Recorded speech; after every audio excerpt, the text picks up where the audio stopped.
Beginning, our message has been very simple. We will not be extorted on this crazy plot of theirs. They've never done this before. Nobody has. You always vote for an extension. Chuck Schumer and the Senate Democrats need to vote for the clean, bipartisan CR and reopen our government. It's got to be reopened right now.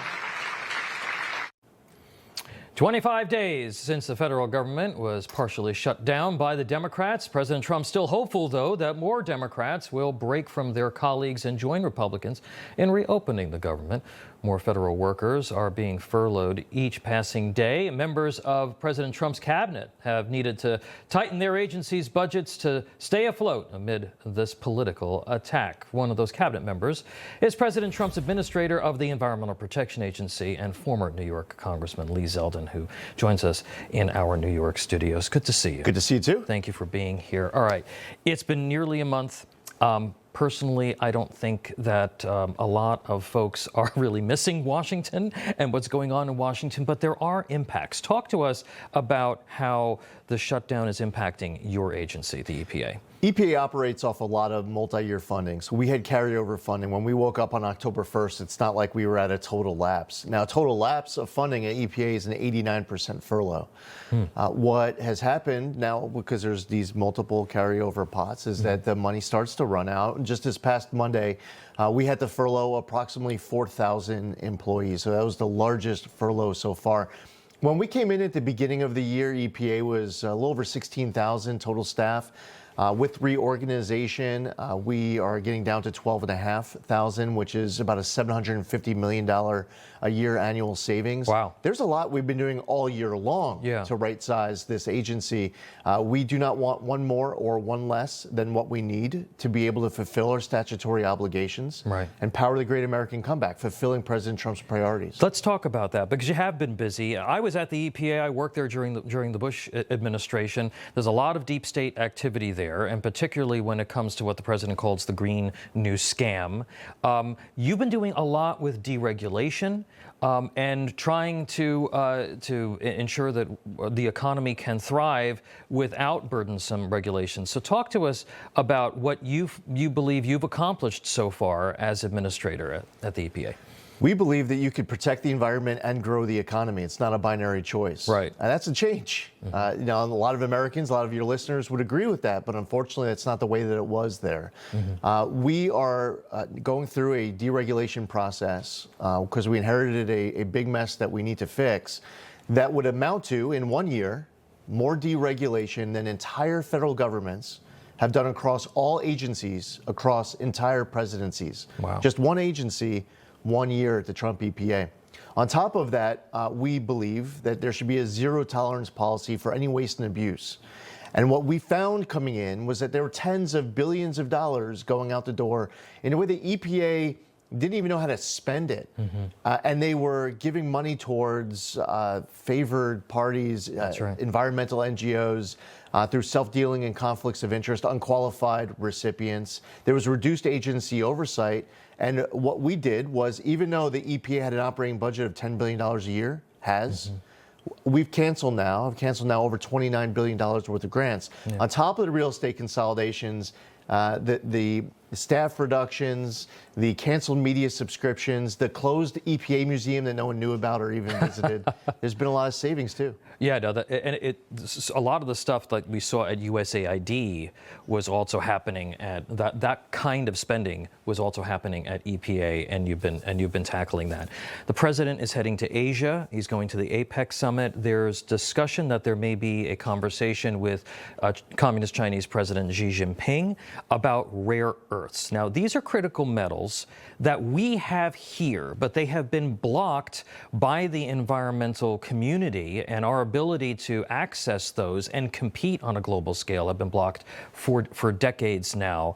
What can the Trump administration do to ensure that we can start ramping up production so that we can compete effectively with China? Well, Tom, you hit a really important point. We have these resources right here in the United States, and we should be tapping into it. And on top of tapping into the resource out of the ground is also boosting the entire supply chain. We want to be self-reliant. And it's an advantage for national security, for our economy, and for our environment, too. We tap into our own resources in a way that is so much better for the environment than you see other countries elsewhere around the world. Right. We should not be beholden to a nation like China. We should be independent, especially on something where we have this own resource ourselves. Yeah, and it's actually more environmentally conscious to have a domestic supply of all of these things than to rely on the dirtiest country in the world for it. Trump administration announced that they're going to be opening up more drilling in Alaska. This is an issue that 25 years ago, when I was at the EPA, we were talking about. We've been fighting about this for so long. How will Americans feel the impact of this action on the part of the administration? Well, President Trump campaigned on this, and the American public voted for it. This is part of the Trump mandate, unleashing energy dominance. And at agencies like EPA, Department of Interior, Department of Energy, the Department of Commerce, and more, we all are working together. We're not siloed off. The president created a National Energy Dominance Council, and tapping into these own supplies and building the pipelines to be able to transmit allows us to create American jobs, to bring down energy costs, to be exporting rather than importing, to be more independent as a nation. It is filled with economic prosperity, and opportunity is something that we should have done a long time ago, as you pointed out. Yeah, absolutely. All right, look, I would be remiss if I didn't ask you the New York question. You're from New York. You're a former New York congressman. You almost became the governor of the state of New York. The prospect of having a socialist, a radical Islamist, and an anti-Semite potentially being the mayor of the largest city in America. Your thoughts on what you have seen in the Empire State unfold over these last number of months? Yeah, well, listen, so the Hatch Act sets some left and right limits on how I can answer that. So unfortunately, it's not as unfiltered as I normally like when we speak, Tom. I would say, though, as a New Yorker, born and raised, I want what is best for this state and for this city. And we need more public safety and rule of law. We need economic opportunity. And when people are leaving New York City and New York State and they're fleeing for other places like Florida, Texas, the Carolinas, and Tennessee, it's not like they're putting New York City in timeout and saying, hey, if you get it right, I might come back. These people, these businesses, they're leaving for good. Families are being broken apart forever. So that a decision that you make, it's not just a decision as to like, hey, where do we want to go in the weeks and the months or even the years that are ahead?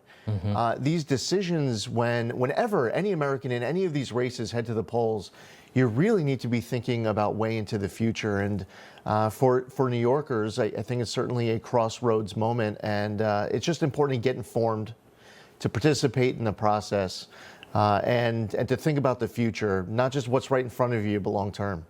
All right. I only have 60 seconds left. I've known you since you were a state senator here in New York many years. You're now a member of the president's cabinet.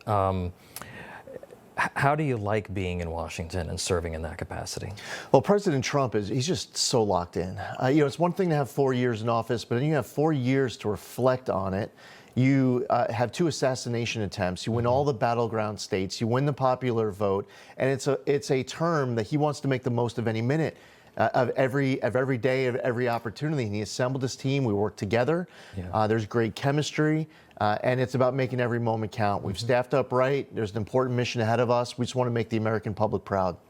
All right, EPA Administrator Lee Zeldin. Thanks, thank Tom. you very much, and we're going to continue to follow your progress. Information. Truth is freedom. Is Newsmax. It's real news for real people.